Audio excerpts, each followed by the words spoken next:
Class 7-এর একদম শুরুতেই যে অধ্যায়টি, প্রথম অধ্যায়, আমরা নতুন বছরে চলো আবার নতুন করে শুরু করার চেষ্টা করি।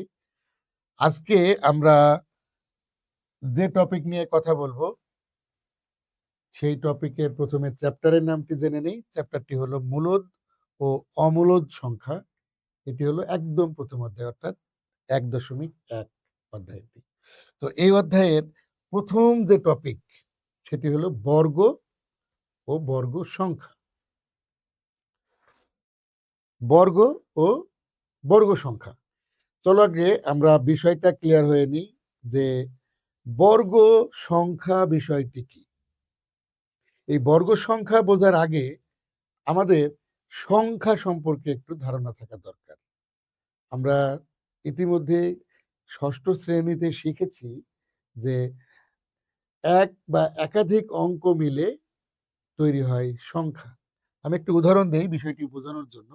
দেখো, আমরা জানি যে অঙ্ক পাতনের ক্ষেত্রে এই দশমিক পদ্ধতিতে আমরা 0, 1, 2, 3 এভাবে 9 পর্যন্ত মোট 10টি ভিন্ন ভিন্ন অঙ্ক ব্যবহার করি। 10টি কি ব্যবহার করি? ভিন্ন ভিন্ন অঙ্ক ব্যবহার করি, এবং এই অঙ্কগুলো দিয়ে আমরা সংখ্যা তৈরি করি। অঙ্কগুলো দিয়ে কি তৈরি করি? সংখ্যা তৈরি করি। তো এরকম আমি যদি বলি এক কি, এক কিন্তু একই সাথে একটি অঙ্কও হতে পারে, আবার সংখ্যাও হতে পারে। এটি একটি সংখ্যা হতে পারে। কিন্তু যখন আমি 1 এবং 2 একসাথে লিখব, তখন কিন্তু এটি আর অঙ্ক থাকবে না। এই দুইটা অঙ্ক মিলে তখন একটি সংখ্যাকে নির্দেশ করবে। এটা একটি সংখ্যা।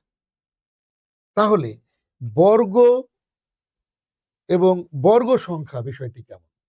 দেখো, এক যদি একটি, খেয়াল করো, মনে করো 1 এর বর্গ বের করতে যদি বলা হয়, তাহলে 1 এর বর্গ কি হবে? 1 এর বর্গ মানে হলো 1 এর উপরে স্কোয়ার। এই বর্গ সংখ্যাটির ইংরেজি কিন্তু স্কোয়ার। স্কোয়ার, এই স্কোয়ারটা কোথায় লিখি আমরা? কোনো সংখ্যার উপরে লিখি। তাহলে 1 এর বর্গ কত? 1 স্কোয়ার। তাহলে এই বর্গের মান কত? 1 এর উপরে স্কোয়ার মানে হলো 1 গুণ 1। তার মানে 1 আর 1 গুণ করলে আমরা যা পাই সেটি হলো এই যে সংখ্যাটি 1, 1 এর বর্গ সংখ্যা। তার মানে এই একটা হলো কি? বর্গ সংখ্যা। অনেকে হয়তো এটা নিয়ে একটু কনফিউশনে পড়তে পারো। এর জন্য আমরা চলো পরবর্তী সংখ্যায় যাই। যেমন 2, 2 এর বর্গ। 2 এর বর্গ কি? 2 এর উপরে স্কোয়ার। 2 এর উপরে স্কোয়ার মানে কি? 2 গুণন 2। আর 2 আর 2 গুণ করলে আমরা সবাই জানি কত হবে? 4। এখন দেখো বিষয়টি আরেকটু ক্লিয়ার হওয়ার কথা। দেখো, এক্ষেত্রে তাহলে আমরা যদি বলি যে 2 একটি সংখ্যা, এই সংখ্যার বর্গ সংখ্যা কত, তখন কিন্তু আমরা বলতে পারবো 4। কিন্তু 1 এর বর্গ সংখ্যা কত? যেহেতু 1 এর বর্গ সংখ্যা 1 গুণ 1 সমান 1 হয়, ওই জন্য 1 এর বর্গ সংখ্যা 1 হবে। ঠিক আছে? তাহলে 3 এর বর্গ কত হবে? 3 এর বর্গ মানে কত? 3 স্কোয়ার। তাহলে এর বর্গ সংখ্যাটি কত? তাহলে এটাকে গুণ করে দাও। 3 গুণন 3 সমান 9। অর্থাৎ 9 হলো 3 এর বর্গ সংখ্যা। তো এভাবে যে কোনো সংখ্যার আমরা বর্গ সংখ্যা নির্ণয় করতে পারি। এভাবে যে কোনো সংখ্যার আমরা বর্গ সংখ্যা নির্ণয় করতে পারি। তাহলে এখন তুমি কমেন্টে লিখে জানাও, এখন তুমি কমেন্টে লিখে জানাও যে 11 এর বর্গ সংখ্যা কত? 11 এর বর্গ সংখ্যা কত? এটি তুমি কমেন্টে লিখে জানাও। ওকে। গত ক্লাসে আমরা বর্গ সংখ্যা সম্পর্কে জেনেছি। এখন আমরা জানব বর্গমূল কি। প্রথমেই চলো, এই যে বর্গমূল, এটিকে ইংলিশে কি বলে? এটিকে ইংলিশে বলে স্কোয়ার রুট। স্কোয়ার রুট, এবং এর চিহ্নটি হলো এরকম। স্কোয়ার রুটকে আমরা এরকম একটা চিহ্ন দ্বারা প্রকাশ করি। তো চলো, বিষয়টি ক্লিয়ার হওয়ার জন্য আমরা এক্সাম্পল দেই। দেখো, গত ক্লাসে আমরা কিন্তু শিখেছিলাম যে 2 এর বর্গ সমান ছিল 2 স্কোয়ার। এখন 2 স্কোয়ার মানে কি? 2 গুণ 2, অর্থাৎ 2 আর 2 গুণ করলে যে সংখ্যাটা পাইলাম, এই সংখ্যাটি হলো 2 এর বর্গ সংখ্যা। অর্থাৎ 2 এর বর্গ সংখ্যা কত? 4। এখন এই যে বর্গ সংখ্যাটি পেলাম, আসলে এই বর্গ সংখ্যাটি কার বর্গ সংখ্যা বা কোন সংখ্যার বর্গ সংখ্যা? ওটি মূলত বর্গমূল। অর্থাৎ আমি যদি বলি যে 4 এর বর্গমূল বা স্কোয়ার রুটটা কত, 4 এর বর্গমূল সমান কত, তাহলে আমরা কি করব? 4 কে এরকম স্কোয়ার রুট করে দিব। স্কোয়ার রুট করা মানে কি? স্কোয়ার রুট করা মানে এটার বর্গমূল নির্ণয় করা। তাহলে 4 কোন সংখ্যার জন্য বর্গ সংখ্যা ছিল? 2 এর জন্য বর্গ সংখ্যা ছিল। তার মানে 4 এর বর্গমূল হলো 2। ঠিক আছে, খুবই সিম্পল। আচ্ছা, আমরা আরেকটু বড় করে ভাবার চেষ্টা করি। মনে করো আমাকে বলা হলো যে 8 এর বর্গ সংখ্যা। তাহলে 8 এর বর্গ কত আগে বের করি। 8 এর বর্গ মানে 8 এর উপরে স্কোয়ার। তাহলে 8 এর উপরে স্কোয়ার মানে এটাকে ভেঙে লিখলে আমরা লিখতে পারি 8 গুণন 8। 8 গুণন 8 গুণ করলে কত হবে? 64। তাহলে 8 এর বর্গ সংখ্যা হলো 64 বা 64। তাহলে এখন যদি আমাকে বলা হয় যে 64 এর বর্গমূল কত, 64 এর বর্গমূল কত, তাহলে আমরা কি করব? 64 এর বর্গমূল সমান 64 কে আমরা স্কোয়ার রুট করব। আর এটা আমরা জানি যে 64 হলো 8 সংখ্যার বর্গ সংখ্যা। তার মানে 64 এর বর্গমূল হলো 8। অর্থাৎ বর্গ নির্ণয় করার সময় বা বর্গ সংখ্যা নির্ণয় করার সময় যে কাজটা করি বা যে সংখ্যা থেকে আমরা একটা বর্গ সংখ্যা পাই, ওই বর্গ সংখ্যার জন্য পূর্বের সংখ্যাটি হলো কি?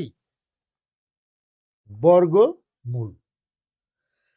আরেকটা বিষয় দেখায় বা আরেকটা উদাহরণ দেখো, তাহলে বিষয়টি আরেকটু ক্লিয়ার হয়ে যাবে। মনে করো 7 এর বর্গ। 7 এর বর্গ কত? 7 স্কোয়ার। 7 স্কোয়ার মানে কি? 7 গুণ 7। 7 গুণ 7 মানে কত? 49।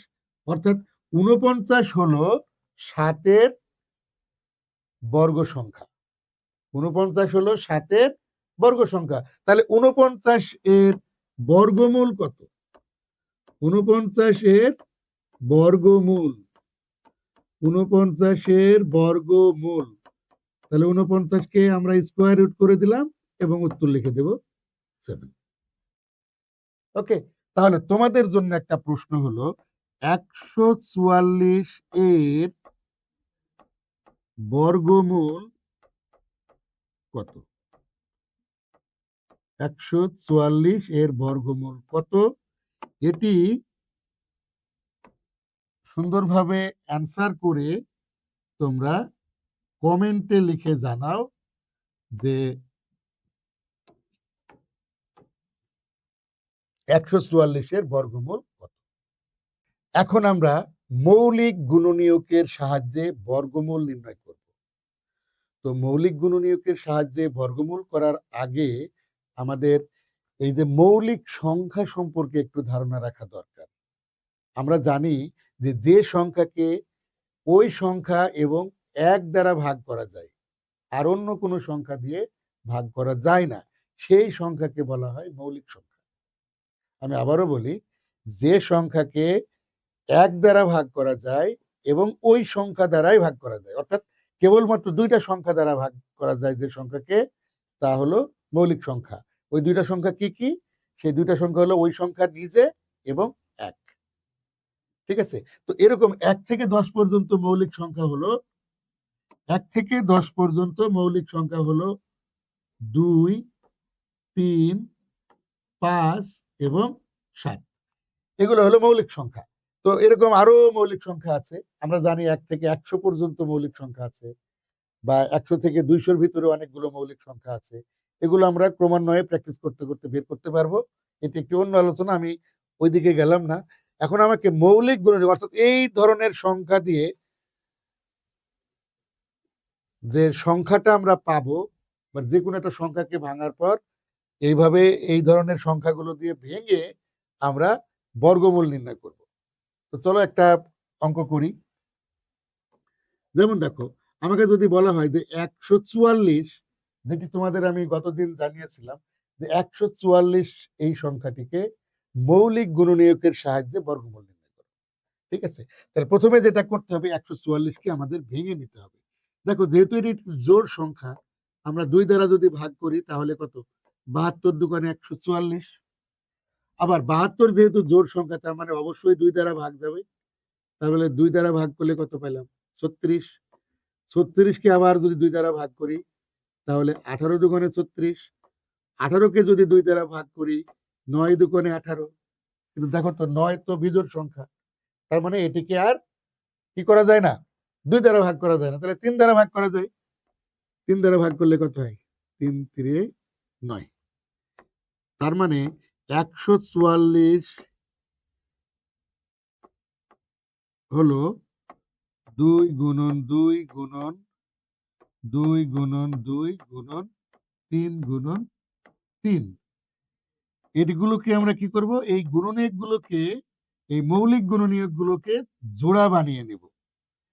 এবং বর্গমূল নির্ণয়ের নিয়মটি হলো, এই যে জোড়াগুলো আমরা পেলাম, এরকম একাধিক জোড়া, এক এক সংখ্যার জন্য এক এক ধরনের এরকম জোড়া আমরা পেতে থাকবো। তো প্রত্যেক জোড়া থেকে একটি একটি করে সংখ্যা নিয়ে তাদের যে গুণফল হবে, ওই গুণফলটাই হবে ওই সংখ্যাটির বর্গমূল। তার মানে কি দাঁড়াচ্ছে?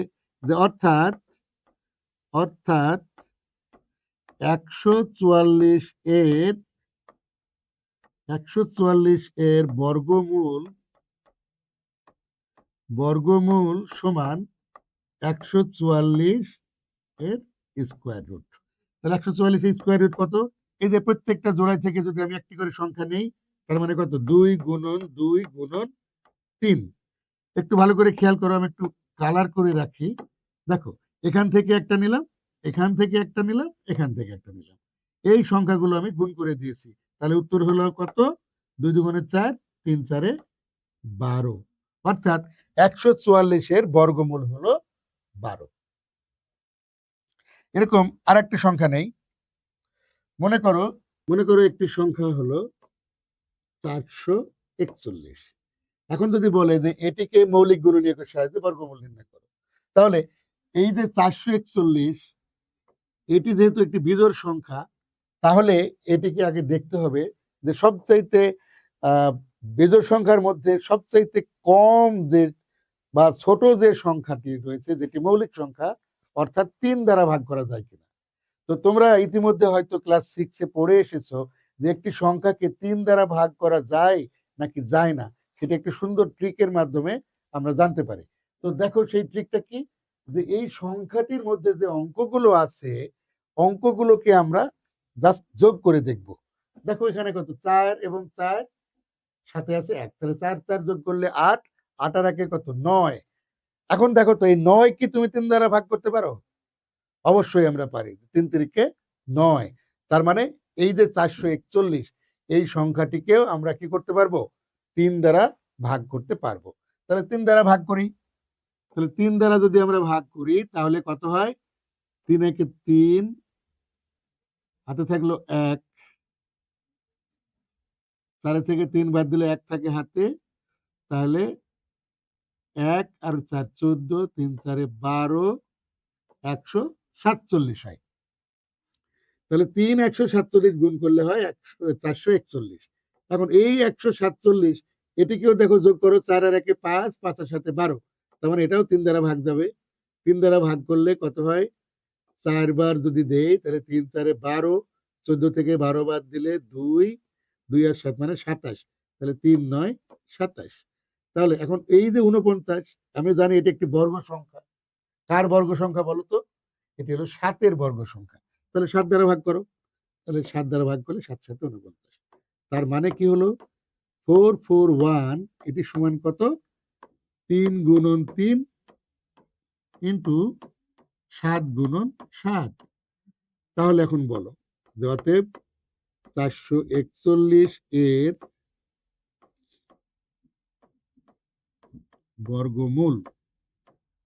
বর্গমূল কত?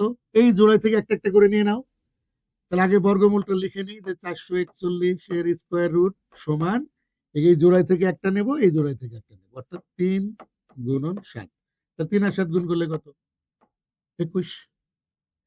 এটি হলো 441 এর বর্গমূল। তাহলে এভাবে যে কোনো সংখ্যা আমরা মৌলিক গুণনীয়কের সাহায্যে বর্গমূল নির্ণয় করে ফেলতে পারি। ওকে,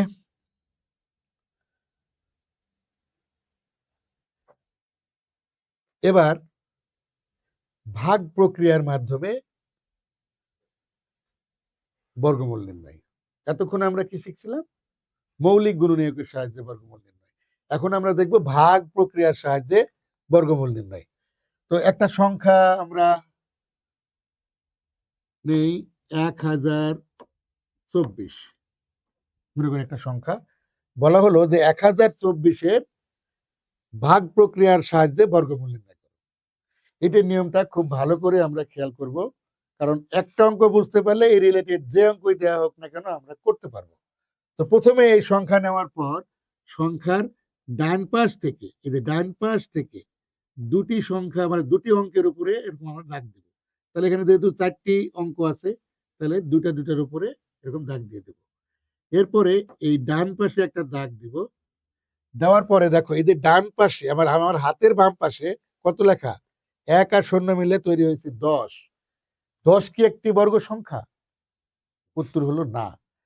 কিন্তু 10-এর একদম নিকটবর্তী যে বর্গ সংখ্যাটি আছে সেটি কত বলো তো? অবশ্যই সেটি 9। তাহলে 9 কোন সংখ্যার বর্গ সংখ্যা? 3-এর বর্গ সংখ্যা। তাহলে আমরা প্রথমে এখানে 3 দ্বারা এটাকে ভাগ করার চেষ্টা করব। নিয়মটা হলো যে যদি আমি 3 নেই তাহলে 3-এর বর্গ সংখ্যা এখানে লিখতে হবে। তাহলে 10-এর নিচে বর্গ সংখ্যা লিখে দিলাম 3-এর। তাহলে 10 থেকে 9 বিয়োগ করলে হয় 1। আর এখানে কি আছে? 2 4 অবশিষ্ট আছে, নামিয়ে নিলাম। এখন যে কাজটা হলো, এবার প্রথমে নিয়েছিলাম ডান পাশে দাগ, এখন নেব বাম পাশে দাগ। তাহলে এখানে যে 3 নিয়েছিলাম, তাহলে 3 নেওয়ার পরে এখন যে কাজ হলো 3-এর ডাবল এখানে বসাইতে হবে। তাহলে 3-এর ডাবল কত? 6। খেয়াল করো, প্রথমে কি করলাম আবারও বলি যে এই যে সংখ্যাটি রয়েছে এই সংখ্যাটিকে জোড়া জোড়া আমরা দাগ দিয়ে নিলাম। এরপর এই যে বাম পাশের যে সংখ্যাটি অর্থাৎ এক জোড়া অর্থাৎ 10, 10-এর আশেপাশের বর্গ সংখ্যা কত?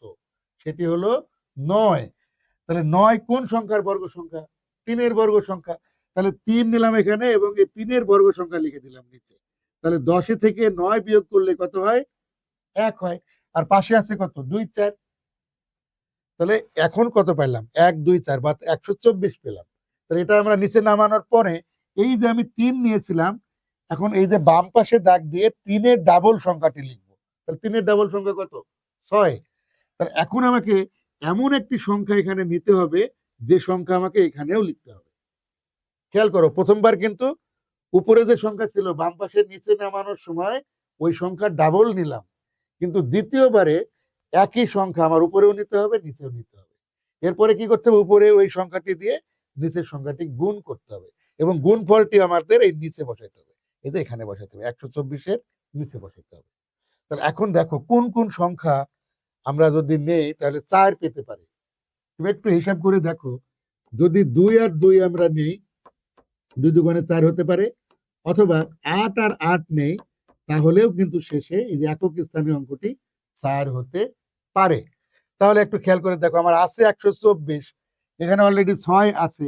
আমরা যদি এখানে 2 নেই তাহলে এখানেও 2 নিতে হবে এবং এই যে 2 এই 2টা দিয়ে এই যে 62-কে গুণ করতে হবে এবং গুণফলটা বসবে এখানে। তাহলে আমরা দেখো 62 দুগুণে কত? 124। আমাদের অঙ্কটি মিলে গেছে। কিন্তু এখানে 8 নিলে কিন্তু আমার সংখ্যাটি অনেক বড় হয়ে যেত, কারণ এখানে আমার আছে 124 আমি যদি এখানে 8 নিতাম, একটু খেয়াল করো, আমি একটু দেখিয়ে দিই, তাহলে বিষয়টি বুঝতে পারবে। দেখো, আমি একটু কপি করে নিলাম, এই যে দেখো,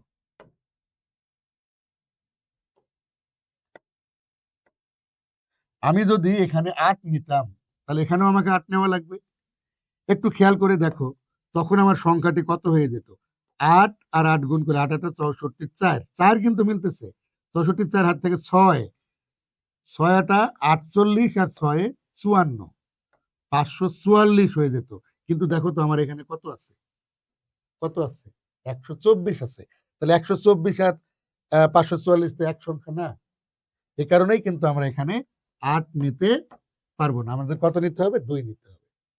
তো এরকম কিন্তু কোন সংখ্যা নিতে হবে এটা কিন্তু আমাদের অঙ্কের উপরে নির্ভর করবে। ঠিক আছে? দেখো, এরকম একটা সংখ্যা মনে করো আমাকে দেওয়া হয়েছে 3136, এটির বর্গ সংখ্যা আমাকে বের করতে বলা হয়েছে। তাহলে প্রথমে দাগ দিয়ে নিলাম। এখন দেখো তো 31-এর আশেপাশে কোন বর্গ সংখ্যা আছে? আমরা প্রথম থেকে হিসাব করি। 1-এর বর্গ সংখ্যা 1, 2-এর বর্গ সংখ্যা 4, 3-এর বর্গ সংখ্যা 9, 4-এর বর্গ সংখ্যা 16, 5-এর বর্গ সংখ্যা 25, 6-এর বর্গ সংখ্যা 36। কিন্তু আমার এখানে বাম পাশে কত আছে? 31। তাহলে আমি তো 36-এ যেতে পারি না। আমার তার চাইতে হয় ওই সংখ্যার সাথে মিলতে হবে, অথবা তার চাইতে কম হতে হবে। তাহলে আমরা এখানে সংখ্যাটি নিলাম 5। তাহলে 5-এর বর্গ সংখ্যা হলো 25। তাহলে 31 থেকে 25 বাদ দিলে কত হয়? 6। এখানে বাকি যে সংখ্যা রয়েছে 3 6 নামিয়ে নিলাম। এখন দেখো, এই যে 5 নিয়েছিলাম, নিয়ম কি বলে? 5-এর ডাবল নিতে হবে। তাহলে 5-এর ডাবল কত? 10। 10 নিলাম।